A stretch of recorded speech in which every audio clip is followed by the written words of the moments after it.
গাজায় গণহত্যার প্রতিবাদে বিএনপির বিক্ষোভ, জাতিসংঘের হস্তক্ষেপ দাবি, মুসলিম দেশগুলোকে ঐক্যবদ্ধ হওয়ার আহ্বান।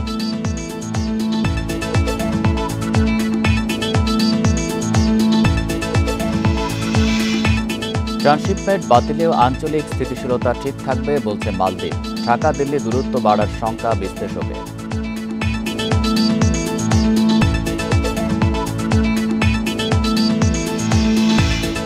বাংলাদেশে $150 মিলিয়ন বিনিয়োগ করবে চায়না কোম্পানি হান্ডা। সপাপ পাচ্ছে $110 মিলিয়ন, জানালো বিডা।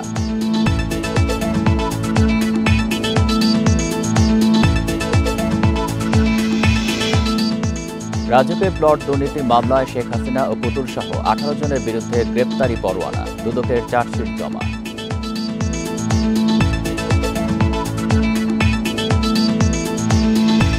বান্ডেল থাকলে প্রতি সেনমানিতে টাকা বাঁচবে। বিকাশ সেনমানি বান্ডেল কিনে জিতুন প্রতি লেনদেনে। স্বাগত সংবাদ সন্ধ্যায়, আপনাদের সাথে আছি আমি আলী আশরাফ। শুনছিলেন শিরোনাম, যাচ্ছি পুরো খবরে। গাজা ইসরায়েলি আগ্রাসন বন্ধে জাতিসংঘ কার্যকর পদক্ষেপ না নিলে ভবিষ্যতে অন্য মুসলিম দেশেও আগ্রাসনের আশঙ্কা করছেন বিএনপি নেতারা। বৃহস্পতিবার নয়াপল্টনের সমাবেশে ইসরায়েলি গণহত্যা বন্ধে মুসলিম দেশগুলোকে ঐক্যবদ্ধ হওয়ার আহ্বান জানান তারা। ঝড় বৃষ্টি উপেক্ষা করে এই প্রতিবাদ মিছিলে যোগ দেন হাজারো নেতাকর্মী। গাজায় ইসরায়েলি গণহত্যার প্রতিবাদে বিএনপির এ প্রতিবাদ কর্মসূচি। বৃহস্পতিবার দুপুর থেকে খণ্ড খণ্ড মিছিল নিয়ে নয়াপল্টনে জড়ো হন বিএনপি ও এর অঙ্গ ও সহযোগী সংগঠনের নেতাকর্মীরা। নির্ধারিত সময়ে কোরআন তেলাওয়াত ও দোয়া অনুষ্ঠানের মধ্য দিয়ে শুরু হয় কর্মসূচি। বিএনপি নেতারা বলেন, মুসলিম দেশগুলোর ঐক্য না থাকায় ফিলিস্তিনে ইসরায়েলি আগ্রাসন বন্ধ হচ্ছে না। আমরা যারা এই সমস্ত অপকর্মের সহযোগী তাদের বিরুদ্ধে ব্যবস্থা যদি আমরা না নেই, ইসরায়েলি এই শাসন, এই অত্যাচার চলতেই থাকবে এবং একে একে তারা মুসলিম রাষ্ট্রগুলোকে ধ্বংস করে দেবে, মুসলমানদেরকে সারা বিশ্বের কোথাও টিকতে দেবে না। যারা ইসরায়েলকে সমর্থন করে তাদেরকে তাদের মত এবং পথ পরিবর্তনের জন্য মুসলিম বিশ্ব যথাযথ ভূমিকা পালন করতে পারে। বিশেষ করে মুসলিম বিশ্বের যারা মুরুল তাদেরকে আহ্বান জানাবো, আজকে ইসরায়েলের বিপক্ষে আপনাদের ভূমিকা যেহেতু প্রশ্নবিদ্ধ, মুসলিম বিশ্বের নেতৃত্ব দেওয়ার দাবি আপনারা করতে পারেন না। প্রতিবাদ সমাবেশ শেষে শুরু হয় প্রতিবাদ মিছিল। নয়াপল্টনে দলের কেন্দ্রীয় কার্যালয়ের সামনে থেকে এতে নেতৃত্ব দেন শীর্ষ পর্যায়ের নেতারা। প্রতিবাদ মিছিলে ব্যানার, প্ল্যাকার্ড নিয়ে যোগ দেন ঢাকা উত্তর ও দক্ষিণ মহানগর বিএনপির নেতাকর্মীরা। ঝড় বৃষ্টি উপেক্ষা করেই প্রতিবাদ মিছিল এগিয়ে যায়। নয়াপল্টন, বিজয়নগর, কাকরাইল, শান্তিনগর, মালিবাগ, মৌচাক, মগবাজার, বাংলা মোটর হয়ে কারওয়ানবাজার এলাকায় গিয়ে শেষ হয় বিএনপির প্রতিবাদ মিছিল। গাজায় ইসরায়েলি আগ্রাসন বন্ধের দাবিতে বিএনপির এক কর্মসূচিতে যোগ দেন দলমত নির্বিশেষে সব শ্রেণী পেশার মানুষ। সবার একটাই চাওয়া, ইসরায়েলি আগ্রাসন বন্ধে জাতিসংঘ সহ আন্তর্জাতিক সম্প্রদায় দ্রুত কার্যকর পদক্ষেপ গ্রহণ করবে। মাহমুদ শরীফ, ইন্ডিপেন্ডেন্ট নিউজ, কাকরাইল, ঢাকা। চীনের কোম্পানি হান্ডা $150 মিলিয়ন বিনিয়োগ করবে বাংলাদেশে। এছাড়া দেশীয় নতুন উদ্যোক্তা প্রতিষ্ঠান সপাপে $110 মিলিয়ন বিনিয়োগ এসেছে একটি বিদেশি প্রতিষ্ঠান থেকে। বিনিয়োগ সম্মেলনের শেষ দিনে সংবাদ সম্মেলনে এসব তথ্য জানান বিডার head of business development Nahiyan Rahman. এ সময় তিনি আরও বলেন, যুক্তরাষ্ট্রের অতিরিক্ত শুল্কের কারণে বাংলাদেশের মতো দেশগুলোর জন্য বিনিয়োগের বড় সুযোগ তৈরি হয়েছে। সম্মেলনে এবার 450-র মতো বিদেশি কোম্পানি এসেছে। তাদের সাথে বিনিয়োগের পাইপলাইন তৈরি করা হয়েছে, যা দিয়ে ভবিষ্যতের বিনিয়োগের পথ সুগম হবে, জানান নাহিয়ান রহমান।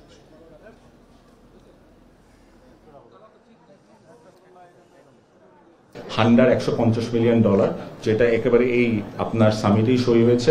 তার আগে ওই দিন গতকালকে সকালবেলায় আমরা জানলাম যে আমাদের সপাপ যে স্টার্টআপের যে বিজনেস আছে ওখানে $110 মিলিয়নের মতো ইনভেস্টমেন্ট এসেছে।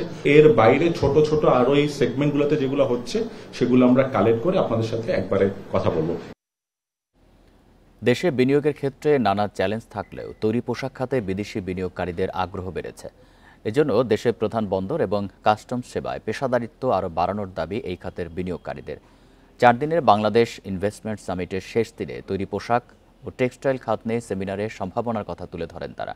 এই সামিটের মাধ্যমে পোশাক খাতে আরও নতুন বিনিয়োগ বাড়বে বলে প্রত্যাশা উদ্যোক্তাদের।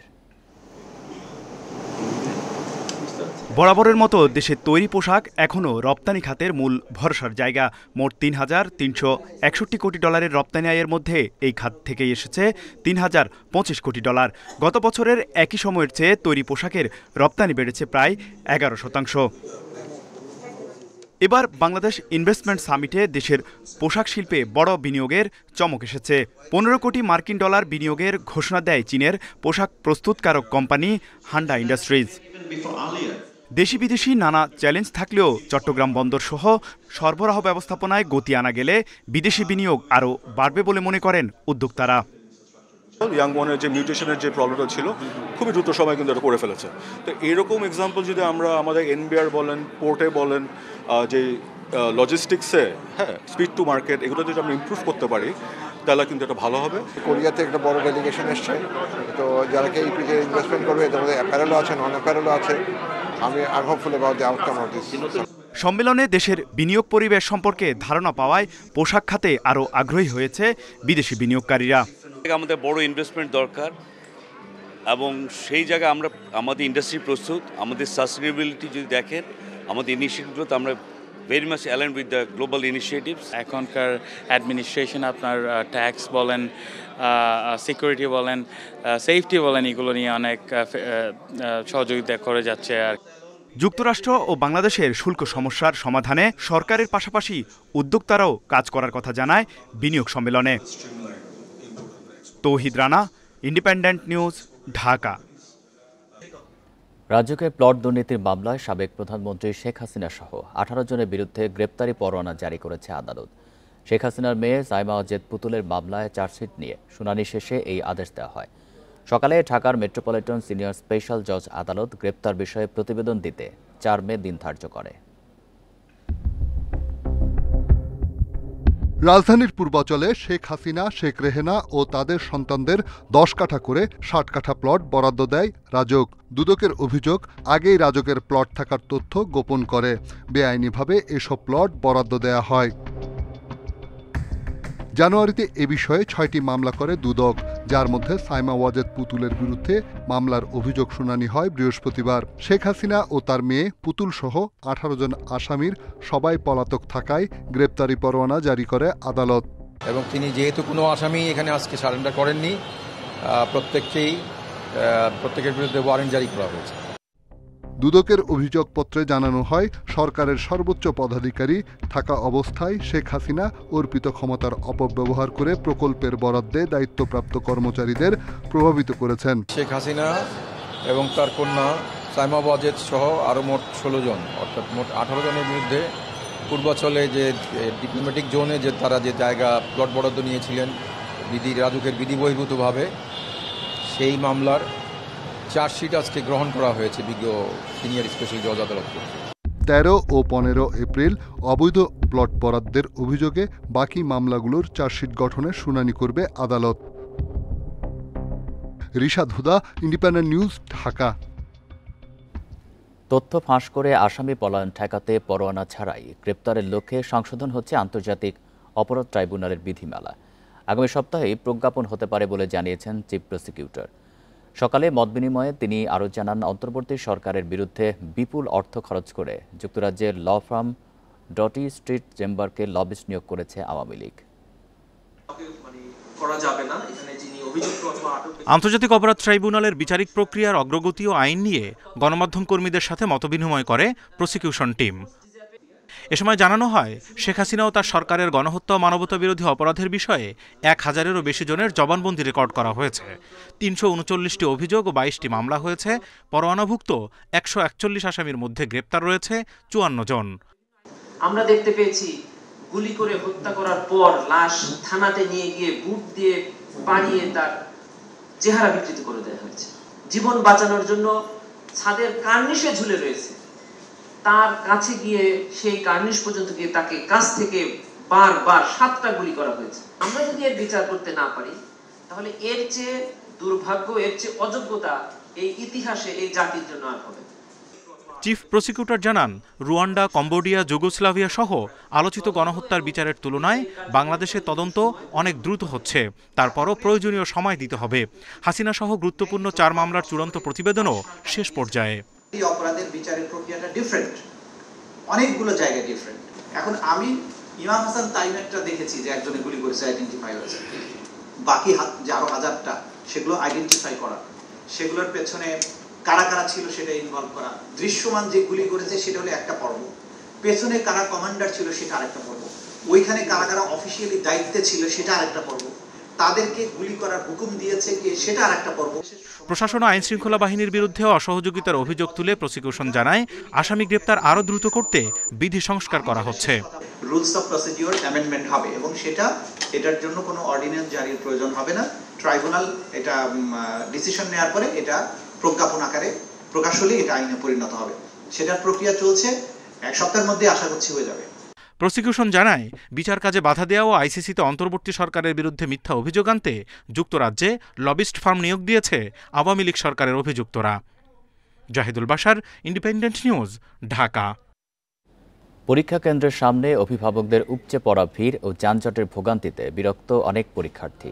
এসএসসি ও সমমানের পরীক্ষার প্রথম দিনের এমন তিক্ত অভিজ্ঞতা থেকে রেহাই চান তারা। এদিকে পরীক্ষা শেষ হওয়ার 60 দিনের মধ্যেই ফল প্রকাশ হবে বলে জানান শিক্ষা উপদেষ্টা অধ্যাপক ডক্টর চৌধুরী রফিকুল আবরার। বাংলা প্রথম পত্রের পরীক্ষার মধ্য দিয়ে শুরু এবারের এসএসসি পরীক্ষা। সারা দেশে যা অনুষ্ঠিত হচ্ছে 3715টি কেন্দ্রে। পরীক্ষা শুরুর অনেক আগে থেকেই কেন্দ্রের সামনে অভিভাবকদের উপচে পড়া ভিড়ে বেগ পেতে হয় পরীক্ষার্থীদের। যানজটের ভোগান্তিতেও পড়তে হয় অনেককেই। যারা লেট এসেছে তাদের জন্য একটু টাফ হয়ে গেছে। ওই সামনের মোড় থেকে আর কি আসতে আমাদের সমস্যা হয়েছে, ওখান থেকে নেমে আমরা হেঁটে হেঁটে আসছি। জ্যাম ছিল রাস্তায়, যেহেতু সবাই প্রথম পরীক্ষার দিনে মা বাবাকে নিয়ে এসেছিলেন, তো অনেকটা দেরি হয়েছে। মতিঝিল সরকারি বালক উচ্চ বিদ্যালয় পরিদর্শনে আসেন শিক্ষা উপদেষ্টা। এ সময় তিনি জানান, পরীক্ষা নিয়ে সামাজিক যোগাযোগ মাধ্যমে গুজব ছড়ানো হলে কঠোর ব্যবস্থা নেওয়া হবে। ফল প্রকাশ হবে পরীক্ষা শেষ হওয়ার 60 দিনের মধ্যেই। যেই সমস্ত সূত্র থেকে প্রশ্নপত্র ফাঁস অতীতে হয়েছে বলে জানা গেছে, আমরা চেষ্টা করেছি সেই সূত্রগুলো প্লাগ করা, যে সেখান থেকে যেন না হতে পারে। তো আশা করি আমরা সাকসেসফুল হব এবং আজকের আগে আমরা ওই ধরনের কোনো ঘটনা ঘটেনি এবং এক্ষেত্রে অবশ্যই একটা টপ প্রায়োরিটি এরিয়া হিসেবে আমরা এটাকে দেখেছি এবং কার্যকর একটা প্রয়োজনীয় ব্যবস্থা আমরা গ্রহণ করেছি। পরীক্ষার প্রশ্ন সহজ কঠিন নিয়ে মিশ্র প্রতিক্রিয়া পরীক্ষার্থীদের। আলহামদুলিল্লাহ ভালো হয়েছে, এমসিকিউ ইজি ছিল। কমন চ্যাপ্টারগুলো থেকে কোশ্চেন করা হয় নাই, একটু কমপ্লেক্স যেগুলো ভাবছি আসবে না ওগুলা থেকেই আসছে। প্রশ্ন অনেক ইজি ছিল আর এমসিকিউ ভালো হয়েছে। হলের পরিবেশ ভালোই ছিল, স্যাররা অনেক আন্তরিক। এবছর পরীক্ষার্থী 19,28,970 জন। 2024 সালের তুলনায় প্রায় 1 লাখ পরীক্ষার্থী কম। গতবার এসএসসি ও সমমানের পরীক্ষার্থী ছিল 20,24,192 জন। প্রথম দিনের পরীক্ষা সুষ্ঠুভাবে অনুষ্ঠিত হয়েছে। এই ধারা একদম শেষ পরীক্ষা পর্যন্ত বজায় থাকুক, এমনটাই প্রত্যাশা শিক্ষার্থী এবং অভিভাবকদের। নূরে আলম, ইন্ডিপেন্ডেন্ট নিউজ, ঢাকা। জাপানে দক্ষ কর্মী পাঠাতে আরও একটি প্রতিষ্ঠানের সঙ্গে সমঝোতা স্মারক সই করেছে সরকার। চুক্তির আওতায় বাংলাদেশি কর্মীদের বিনামূল্যে ভাষা শিক্ষা ও কারিগরি প্রশিক্ষণ দেওয়া হবে। নির্বাচিত কর্মীরা অভিবাসন খরচ ছাড়াই দেশটিতে কর্মসংস্থানের সুযোগ পাবেন। বৃহস্পতিবার রাজধানীতে প্রবাসী কল্যাণ মন্ত্রণালয়ে জাপানি প্রতিষ্ঠান ওনোডেরা ইউজার রান ইনকর্পোরেটের সঙ্গে সমঝোতা স্মারক সই অনুষ্ঠানে প্রবাসী কল্যাণ উপদেষ্টা আসিফ নজরুল বলেন, এর মাধ্যমে বিদেশে দক্ষ জনশক্তি পাঠানোর প্রচেষ্টা আরও সম্প্রসারিত হবে। এ সময় জাপান দূতাবাসের প্রতিনিধি জানান, জাপানি কোম্পানিগুলো বাংলাদেশ থেকে তরুণ ও মেধাবী কর্মী নিতে আগ্রহী। বাংলাদেশিরা care giver, industrial packaging, plastic moulding, rod binding, scaffolding, car painting, welding, automobile mechanic ট্রেডে প্রশিক্ষণের সুযোগ পাবেন।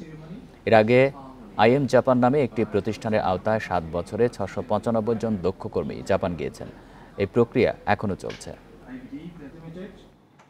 অলরেডি এই ধরনের প্রোগ্রামের মধ্যে দিয়ে বাংলাদেশের 695 জন টেকনিশিয়ান ইন্টার্ন জাপানে গমন করেছে। কিন্তু এখন যে এমওইউটা হলো, এই এমওইউ হওয়ার কারণে জাপানে আমাদের দক্ষ কর্মীদের যাওয়ার সুযোগ আরও অনেক বেশি সম্প্রসারিত হবে।